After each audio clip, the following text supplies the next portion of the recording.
யார் புருஷன்? பொண்டாட்டிய வாழ்க்கையில பாதியும் மனசுல பாதியும் நினைக்கிறவன் தான் புருஷன். தினம் ஒரு ஆம்பளை கூட என்ன சேர்த்து வச்சு பேசுனியே, நீ எல்லாம் ஒரு புருஷனா? கல்யாணம் பண்ணிட்டு வந்த இத்தனை நாள்ல சாப்பிட்டியான்னு கேட்டிருக்கியா? ஆசமா பேசிருக்கியா?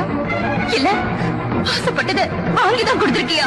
ஆபீஸ்ல இருந்து வரும்போது பொண்டாட்டி பூ வச்சுட்டு புருஷன் எதிர்பார்க்கறத பார்த்து சந்தோஷப்படுற ஆம்பளை நான் பாத்திருக்கேன்.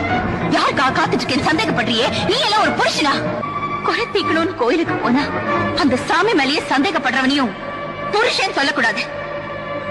அடிப்பாரு, எங்க மேலேயே பழி போடுறியே? பெத்த பொண்ணு மாதிரி பாத்துக்கிட்டோமே. அதனாலதான் இவன் மேல ஆசிட் ஊத்த வரும்போது பாத்துட்டு இருந்தீங்களா? புருஷன் குடிக்காரனா இருந்தா திருந்திரு வாங்குற நம்பிக்கையில வாழலாம். நோயாளியா இருந்தா அவனை குணப்படுத்தின சாமின்னு எப்படியோ வேண்டிக்கலாம். ஆனா உன் கூட எப்படி வாழறது? உன்ன மாதிரி ஆளுங்க கூட அழுதுகிட்டே காலம் தள்ளுறத